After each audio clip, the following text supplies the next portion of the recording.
It's time for the Your Personal Bank Show with Ference Toth, financial literacy educator and speaker, entrepreneur, and chairman of the board of a Bank Information. Take charge of your financial future with your personal bank. Now here's Ference Toth. Welcome to the Your Personal Bank Show. Today we got a lot of stuff to talk about. The first thing I want to say to everybody is, hey, we are making a difference. We are making an impact. So keep it up. And what I mean by that is, I've been talking a lot. If you've been listening to the show for any period of time recently, you've been hearing me talk about the proposal of banks being required to report bank transactions to the IRS. And I've said, reach out to your congresspeople, reach out to your representatives. Hey, folks, it's working. So keep the heat up. In other words, and this is so important, I do talk about in the first show of the week.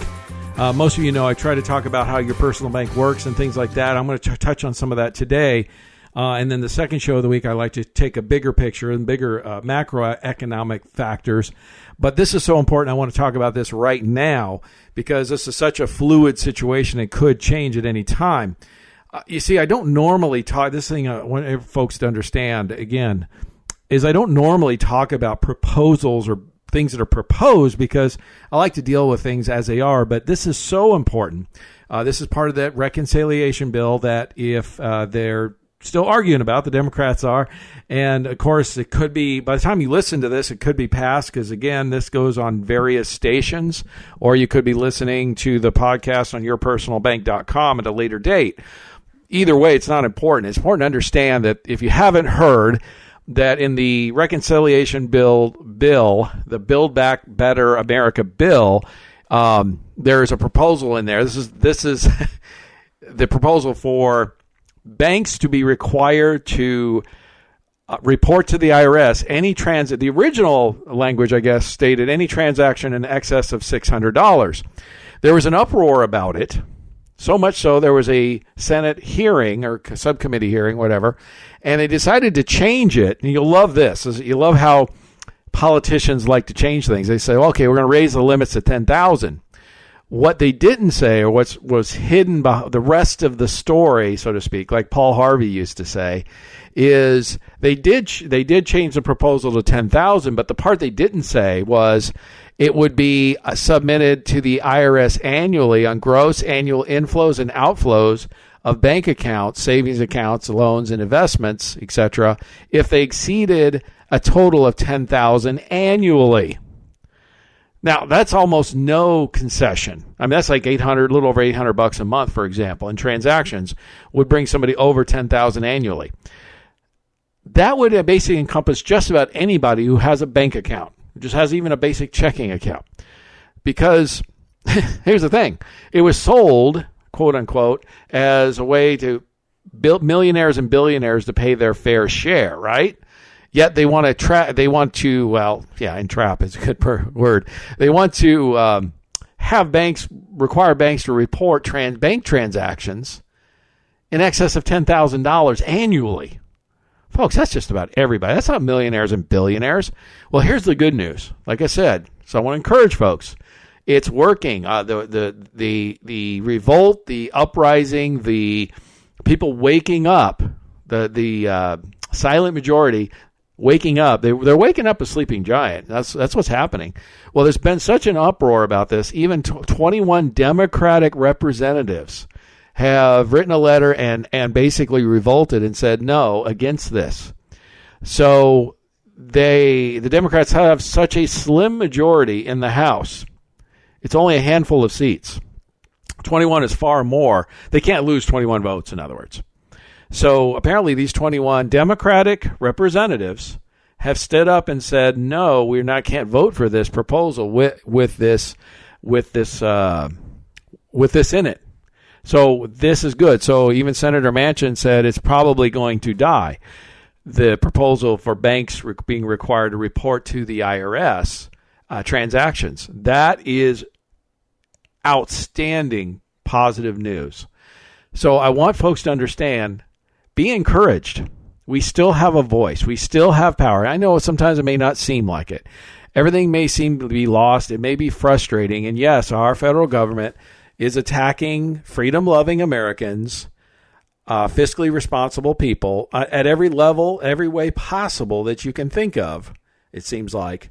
But at least some of the more egregious things, if we stand up and say no, they're paying attention. Because Thomas Sowell, I think he said it best when he said, look, and I'm paraphrasing, but you can be assured that every politician, for the most part, has three priorities.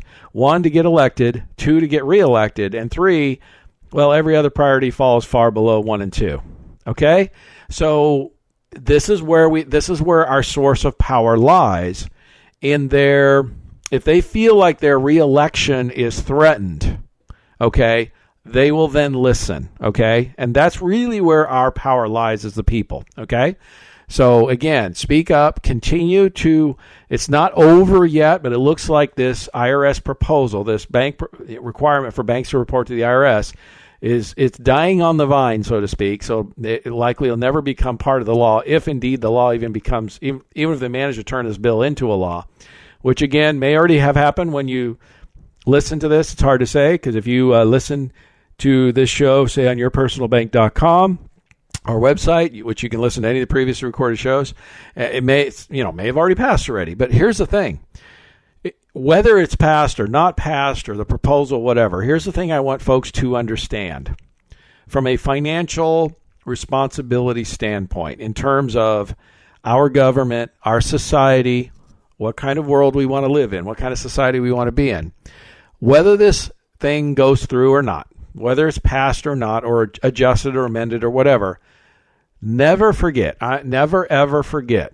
that the Democrats crafted a bill, and they hid it in a 2,000 plus page bill, and it was hidden, it was found, it was broadcasted, okay, but they wanted to have $600 transactions reported to the IRS. So if we had a bank transaction, money coming in or going out, they wanted to report it. And then when they got called on it, what did they do?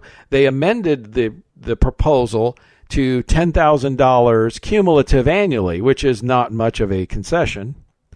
And now it looks more and more likely it's going to die altogether, which is the best solution, best case scenario. But again, never forget who wanted to implement this type of plan, this type of surveillance on our finances, our financial lives. Basically we would be living in a country, surveillance of everything we did. Well, guilty until proven innocent, right? And it would have been a situation where the IRS would have been looking over everybody's shoulder all the time, basically. Spying on every American, basically. Not a good thing. Not a good thing at all. So I'm really excited to see that this is getting, how should I say, looks like it's getting killed, and it looks like it's going to go away. But keep up the pressure. The days, I've said this many times, the days of complacency and just expecting things to work out and be okay and enjoy our freedoms and live our lives without interference, frankly, are pretty much over. At least while we have the current administration that we have and the bureaucrats that are in place where they are. Obviously, the ultimate solution is vote these people out, and hopefully we get somebody in there who cleans house and clears out all these bureaucrats that want to, well, frankly, intrude on our lives. So many of us want freedom, yet they want control and power. And control gives them power. Power gives them money, right? I always say, great Rush Limbaugh used to always say, if you want to understand why something is the way it is, follow the money. Now, in the meantime, I guess I've got one other thing I want to talk about is the next battle, because here's the thing, and again, we're getting positive results. So please never forget that. And it's going to require being active. That's what I'm saying. The thing is, call to action is going to be required of us more and more and more as freedom-loving Americans. If we appreciate and want to maintain our way of life, our society as it is in an land of opportunity versus a land of dependency, we are going to have to step up and do some things and keep those freedoms in place. And some of the best ways you can do that is contact your senator, contact your representative, get involved. support a candidate for office to replace, if you're in a place where you don't like the representatives that you have, whether it's federal, state, or even local levels, find a candidate that you do agree with for the most part. I mean, no one's perfect, okay, but someone who, and I think fiscal responsibility is going to have to be a big part of that going forward. That's got to become a priority with the level of debt our government has at this point, at all levels, frankly. And or if you can't find a candidate that you can support, maybe you should run. Again, I've shared this before. If somebody is wanting to run for an office and they're a viable candidate and they have similar beliefs, I'll put them on the radio and give them a voice. Okay, so reach out to me at yourpersonalbank.com or toll free 866-268-4422. So we'll start that process, right? We need to do those things. Got to be more involved, or reach out to your circle, your network, all those kinds of things. Of the things you can do to be involved to make a difference. Hey, and I was just talking to some folks today. I'll give you a quick little story here. Is two things I think I was sharing at the last show. In fact, I met with we were having pizza as a family, and there was obviously a family there, and the guy was wearing a military shirt, and I mentioned something to him, and he had just retired recently. His wife had just retired police officer, both from Seattle, and they were here in Phoenix, just moved here, and they were excited. And as they said to me, they fled Seattle. They loved Seattle, lived their whole lives, but just couldn't stand the way things had gone. And they literally, there was quote, they fled. And I said, well, welcome to freedom. There's still places that are free and protect and respect our freedoms, at least from a state level. And they said, yeah, everybody's been so nice. We thought maybe we were some of the only people left that were, that cared about this stuff. I said, no, you're actually the majority. And I guess that's one of the messages I want to leave folks with here. And before we go into the next segment is we don't ever let the media or anybody else convince you that you're in the minority, because you're not. There's a sleeping giant that's waking up. Our country didn't change overnight. There's a minority of people, yes, that want socialism, that want Marxism, that want communism. Okay, and I'm going to talk more about that in the next segment, because this is the next fight we have to take on if we want to keep our ability to even do any banking or have or business or anything like that. So this is very important. Stay tuned in the next segment. Don't miss it. For more information on Your Personal Bank, feel free to contact Ference at yourpersonalbank.com. Back to the Your Personal Bank Show with Ference Toth. Welcome back to the Your Personal Bank Show. And like I said, we're talking about some things, some good news, actually. Like I said, we've been talking about so much about the proposal in the Build Back Better bill in terms of banks being required to report to the IRS transactions either in excess of $600, then they change it to $10,000 cumulative annually. It looks like that's going to die because of the uproar. So that's awesome, folks. Keep on the pressure. It looks like this is going to die, which is awesome. We don't need the IRS spying on us every time we do any banking transactions or anything like that. That's ridiculous. That's crazy. So again, keep up the good work. The next battle, financial, because this is a financially focused show, and it's about how to make your money, keep it, pass it on to the next generations, right? Well, if anybody thinks that the Biden administration is moderate, it still thinks that, they've been living under a rock, because it's been the most radical leftist administration in its policies and its people that it's put in place or tried to put in place that we've seen probably in history, in American history, certainly. But the newest one is this latest nominee. Again, I don't get into these kind of things that much unless it's really significant, and this one is. Again, this is about banking and about, well, you're going to see why this is such a big deal. It's important to me, too, because as you've shared, we know I'm on the board of a bank in the process of trying to start an FDIC-insured bank, a local community bank to support local business primarily. which is very important to the local economy. Studies have shown, I've shared this before, that like in Arizona, for example, something like roughly 93% of all bank deposits are in large national banks. Only 7% are in local or regional banks based in Arizona, basically. Yet, this was as of a couple of years ago, the year before, I think 2019, prior to COVID, that 50% of small business loans were completed by that 7%, the local banks. Local and community and regional banks are a huge positive impact on local economies. Large national banks are not, because in most cases their minimum business loan that they're going to offer is $2 or $3 million, which is far beyond the reach of most small businesses.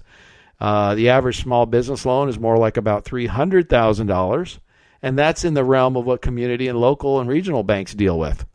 Well, that's why I'm wanting to be a part of that, why it's so important, again, to support the local economies. Well, this latest nominee, her name, and I'm not sure if I'm pronouncing this correctly, but it's Saul Amarova, and the Biden administration has nominated her to head the Office of the Comptroller of the Currency, the OCC, and this is an influential regulatory office that charters, regulates, and supervises all national banks, federal savings associations, and federal branches and agencies of foreign banks. Now, this person, this is the Comptroller of the Currency, deals with the banks, okay? And here's the thing about this person. She was raised she has her degree from Russia, of all places. She was educated in the Soviet Union, wrote her college thesis about Karl Marx. All that's not bad enough, but even recently, she's put in a call to basically eliminate all local or regional or even the national banks and have everything handled by the Federal Reserve. Okay, she wants to nationalize banking. That would more or less wipe out small business lending, okay, throughout the country. But if that wasn't bad enough, she actually wants to create an organization. She calls it the National Investment Authority.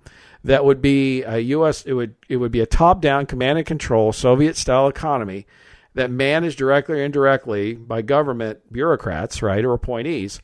And basically, it would dictate who would get loans and who wouldn't based on the political whims of that organization. It's a quasi-socialist system. It's much like how Soviet Russia operates, communist China, how it operates. It would be catastrophic to capitalism. In other words, if you were in their good graces of what the current politicians wanted, you would get a loan as a business, for example. If you weren't in their good graces, you wouldn't. And in fact, they were talking about it would basically control virtually all corporations. Okay, they would give them the control, as she puts it, a wide range of legal arrangements, giving the government special, exclusive, and non-transferable corporate governance rights in privately owned enterprises. Does that sound like communism to you? Socialism? Marxism? That is absolutely exactly what it is. It's about government control, full and complete control of private enterprise. Now, my hope is that her nomination is torpedoed. She is probably the most liberal-leaning or socialist, openly socialist person who's ever been nominated for a key position in our government, probably in history. I mean, this is, if there was ever a nomination that needs to be tanked, this is probably it.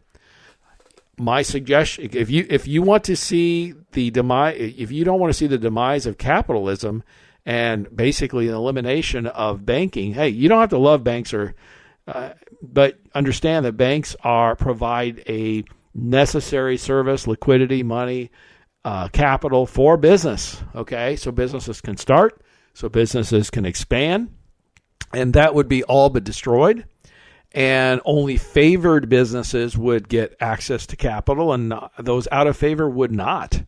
So unless you want to see that kind of thing happen, contact your senator and representative again and let them know to oppose the nomination of Saul Amarova. that I'm sorry to have to deal with this or talk about these kinds of things. This is getting in the weeds a little bit here. But this is so important because it will destroy our free market economy. It will destroy. You want to talk about something that would destroy your investments in the stock market, your 401ks and your IRAs? Wipe out the banking industry. Wipe out the access to capital for most corporations, or unless they're willing to toe the line. And, we know what the motivations or the priorities are for the current administration. You'd have companies that are involved with green energy and things like that getting money and others not. And basically die on the vine. That in essence, they would kill businesses they didn't agree with politically. What do you think that would do to our economy? It'd be, again, I can't think of any word other than absolutely catastrophic. And so unless we want to see a Soviet-style, Chinese-style economy where the government literally is in control of everything, have them oppose the nomination of Saul Omarova for the comptroller of the currency. Contact your congressperson and your senator and say, no way, no how. This is not capitalism, free enterprise, land of opportunities. It's exactly the opposite. So again, stay tuned in the next segment. We're going to talk about some things we can do in addition to navigate these turbulent waters ahead, these uncertain waters ahead as we go forward, because I do get asked that question quite often, and I'm going to offer some solutions. So again, I'm going to really encourage folks to stay tuned because this is going to be really important for your financial future and freedom, which is part of the freedoms that we have as citizens of this country still, so at least for now. So stay tuned. For more information on Your Personal Bank, feel free to contact Ference at yourpersonalbank.com. Back to the Your Personal Bank Show with Ference Toth. Welcome back to the Your Personal Bank Show. Again, we've been sharing some positive news and some upcoming things that we need to do to continue, our economic freedoms. And like I said, the uproar that's occurred in regards to the bank requiring to be report to the IRS transactions. Originally it was $600 transactions, then they changed it to $10,000 cumulative annually, which is not much of a concession. Looks like that's going to probably die because 21 Democratic representatives have said no way. And it can, because of the uproar, because of we, the people. Keep it up. It looks like we're going to be able to kill it, which would be, that's very, very good news. The other thing is what we need to do next. Most people won't know or hear about this, but the nomination for Saul Omarova to be the comptroller of the currency needs to be derailed, terminated. This is a person who recently, as 2020, called for the elimination of banking in America as we know it, basically all private banks being nationalized to the Federal Reserve, and then put in charge an organization that would determine who receives capital, which companies receive capital, and which ones do not, based on political preferences. If you want to see a destruction of our capitalistic society, boy, I can't think of a better way to destroy it than that. Kill some businesses on the vine, and others be basic extensions of a bloated federal bureaucracy is what would end up happening. And talk about wiping out returns on investments, the stock market, IRAs, 401ks, and everything else, just absolutely having devastating effects on that. I can't think of a more clear and present danger than having somebody like that in charge of the banking industry and attempting to destroy it. Again, it's Saul Omarova. Contact your comptroller of the currency. Contact your representative, your senator, and tell them to no way. Do not support this. This is probably going to be an ongoing thing because as we continue to get attacked, as this current administration continues to attack our way of life, our freedoms, we are going to have to continue to stand up and fight at least the bigger things, the damage control, you know what I'm trying to say, and try to eliminate as much of the worst of it as possible. And then the bigger solution, obviously, is, you know what? Don't forget who is nominating people who want to destroy our economy and literally turn it into a Soviet or Chinese-style communist economy. Don't vote for those kind of people that support that kind of thing. Clearly, it's coming from the Democratic side. One of the questions I get all the time, I want to change topics here for a minute. One of the questions I get all the time is, what do you think is going to happen? It's really hard to determine in a way, but in a way it's not, because I think it was Mark Twain said this when he, I'm paraphrasing, history doesn't repeat itself, but it rhymes.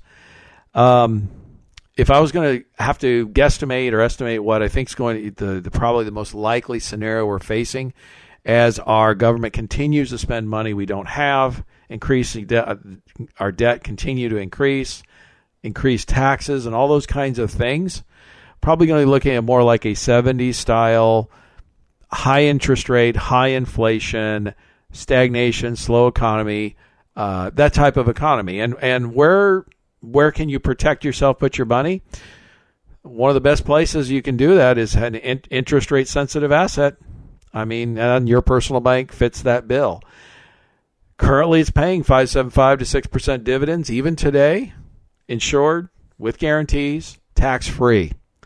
That's pretty strong, considering, depending on your tax bracket you're in, that could be 7-8%, okay? That's very competitive, particularly when you consider it's got guarantees and that's consistent. We also have options that are based on like the S&P 500 with upside potential, double-digit upside potential and no downside. Those are options too. And we can mix and match and do some of both. But the key is if you have a highly interest rate sensitive asset, historically, when interest rates were higher, these things pay double-digit in dividends, okay?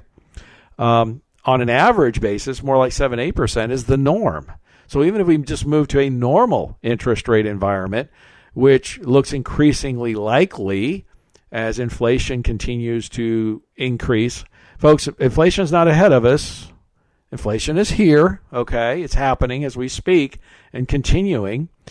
Even the Federal Reserve themselves have admitted it's going to continue through late 2022, if not longer. Even they're admitting that finally.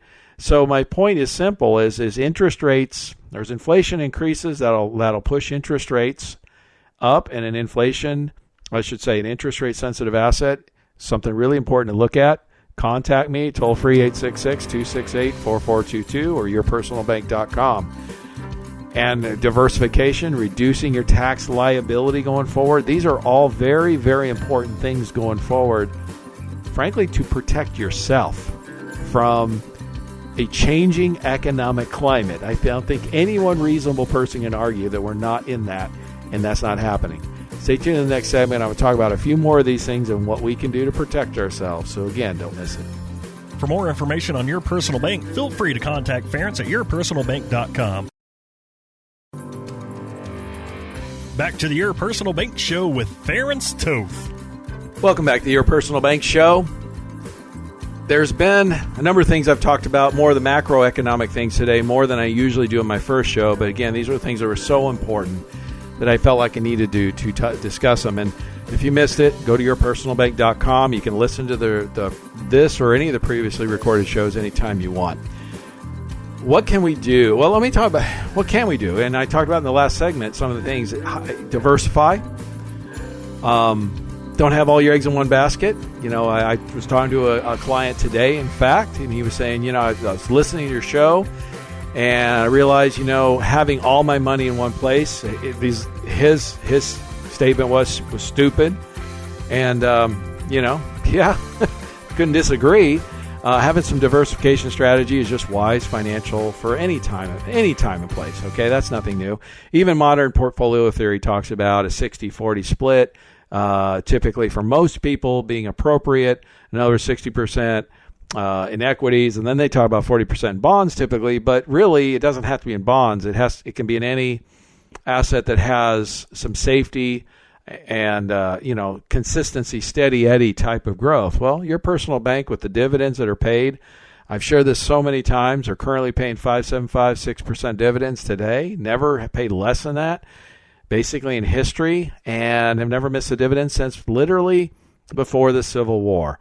These have guarantees. They're tax-free, consistent, steady Eddie returns, dividends, long term. These are the granddaddy of all dividends, and these companies have been paying these, like I said, since before the Civil War. So, and then as far as liquidity goes, we can set these accounts up where you have 50 to 85% liquidity day one. But most importantly, so again, one person said, well, I don't want to talk to you about annuities. This is not an annuity, has nothing to do with that at all whatsoever. Now, it's not that I'm against annuities. Please understand, I have done those over the years and have recommended them to some clients for specific reasons, like they want a guaranteed income or various things. But frankly, in most cases, where I'm dealing with clients, an annuity is a plan B or C option when we can't accomplish some other things for various reasons. I'm not totally against them, but I think that it's not, in most cases, I'll put it this way, with the vast majority of cases, we're talking 80, 90% of the time that I meet with a client, irregardless of their situation or age or anything else, an annuity is a plan B at best, plan C option, okay? That's why. And why I'm saying that is it's kind of like good, better, best. There are better options out there. Your personal bank sets up a high cash value policy that earns more interest, more dividends, typically than most annuities do historically, okay? So you're making more in most cases. 2, you have far more liquidity. The challenge with an annuity, obviously, is that the amount of funds available, most annuities are 10% per year. As I've stated before, a personal bank policy allows you access 50 to 85% day one, and usually 100% liquid within 4 to 7 years or so, depending on how we set it up. Far quicker, far much more access to the funds than any annuity. And again, I'm not negative on annuities. I'm just saying it's good, better, best. There's better options in most cases, okay? The advantage of the annuity is the safety and the guarantees and the consistency. Well, your personal bank policies have those same guarantees, safety, and consistency, just better, okay, with more liquidity. Here's another one. If we set up a personal bank policy correctly, it's going to grow and access and pass to your heirs all tax-free. An annuity will not do that. It can defer taxes, but you're going to pay taxes on the way out, okay? So there's another difference. And then another one is if you want long-term care benefits, there are benefits you can get with annuities with riders, but you typically pay extra for that. Well, with most personal bank policies, in fact, all of them we deal with, they have a long-term care benefit built in at no additional cost. So you don't have to pay extra for it. A portion of the death benefit is available for long-term care if you ever needed it. So I say this all the time to people. In my opinion, it's the best long-term care program out there because if you need it, you got it. And if you don't, you didn't pay for it. So what could be better than that, right? Then probably the last but most important difference is you have the ability to gain positive arbitrage with your personal bank policy with a bank line of credit, and you do not have that with an annuity or any other investment, frankly, for that matter. It's not available. And why is that? It's simple. Personal bank policy, you can get 5, 7, 5, 6% dividends on the consistent steady Eddie options. Again, we have index options, but I'm going to stick with that one for a minute. And then the banks are charging between 3 and 3.95% when you access the funds. So what does that mean? It's really quite simple. You fund a policy to earn dividends, to maximize cash growth.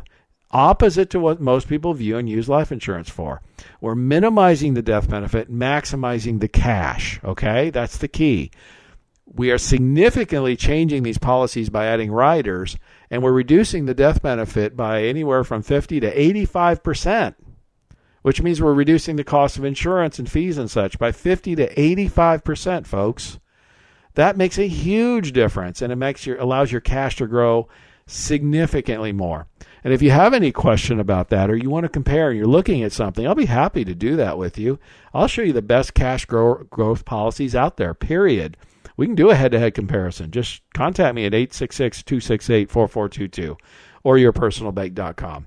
I'll show you, no cost, no obligation. We'll run the numbers head-to-head. And, hey, you don't have to believe me. Let the numbers talk, right?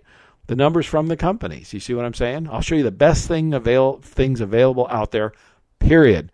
But what I also love about this, and I was actually talking to another potential client today, and she's my I had wrist surgery recently. Had an awesome doctor take care of that for me, and Dr. Sheridan, call out to him, awesome hand surgeon, and I was rehabbing this, and I'm about 75-80% back. So thankfully, after a couple of months or so.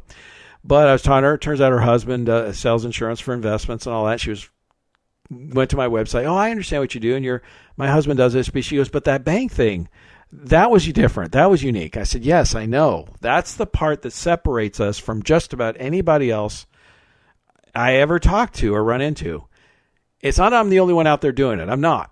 There's other people, but generally speaking, they're dealing with institutional investors. So unless you're in the world of dealing with bank boards or corporate finance boards or family offices that typically have anywhere from 10 million liquid on the low end to 100 million plus normally, those types of investors, the institutional investors who deal with this on a regular basis, most financial advisors, insurance agents, and all that, through no fault of their own, are not introduced to this. They don't deal with it. They're not experienced in it. They're not knowledgeable about it. And again, it's an area of specialty, and that's something I've chosen to specialize on for the last 7 or 8 years now. Actually, probably 90-95% of my business I do is this, and it has been that way for the last 8 years. I've been in the financial world for over 22 years. Okay, my point is simple. By adding the bank line, we create the positive arbitrage, and it turbocharges everything. It's like a good marriage. Everything is better. A bad marriage, not so much, but a good one, everything is enhanced. Everything is better, right? It's a synergy. And the point is, if you get the best dividend-paying product, you get the product that's going to pay the most dividends with the lowest fees, which we show you that. You're going to get the most cash growth. We're going to structure it so it's going to maximize cash, minimize death benefit. Our goal is cash. Grow our cash. Our goal is dividends. Make as much as we can make, or interest gains, right? And then we act when we decide, and we leave it alone. Like I said, you can make 5, 7, 5, 6% consistent dividends or higher. Interest rates increase. We get a higher interest rate environment. This could be one of the best investments you ever made, because in a normal interest rate environment, historically these pay 5, 7, 8% dividends. And in a higher interest rate environment, double digits. Okay? So those of you that are concerned about higher interest rates going forward, which I think is a valid concern, this could be one of the best diversification strategies you employ. Those of you that are concerned about future tax rates, this is tax-free. This grows tax-free, access tax-free, past year to your heirs tax-free. Again, we have to set it up properly and operate it properly, but I'll show you exactly how to do that. It's not difficult. It's not complicated, okay? My point is, if you're concerned about future tax rates being higher, and again, I think that's a very valid concern, given our current administration, this is a great diversification strategy, or a way to reduce your future tax liability. It's going to be a very, very real thing, okay? And it's just a good diversification strategy altogether, because you're diversifying into a non-correlated asset, which is, what does that mean? It means it's an asset, it's not correlated in any way. It's not connected in any way to your other assets, where most people have their money, typically in the markets or real estate or something like that. It has nothing to do with those things. So it's totally unrelated. Non-correlated just means unrelated, okay? So for all those reasons, it makes a lot of sense. But the most powerful key point to all of this, and I'm going to give everybody the big takeaway, okay? I'm going to give it to you here in a minute. I promise. The big takeaway is the positive arbitrage. Look, if you can get a $1 of positive arbitrage, that's $1 you didn't have any other way. And how it works is simple. You fund a policy to earn dividends or interest. You want your money to grow, and we structure it to maximize cash growth, okay? Then we set up a bank line of credit using the cash and the policy as collateral for the loan. It works very similar to a home equity line of credit. If anyone's ever done anything like that, you understand that the HELOC, or home equity line of credit, is set up so that the equity in the property is the collateral for the loan, right? Same process, same principle here, I should say. The cash and the policy is the collateral for the loan.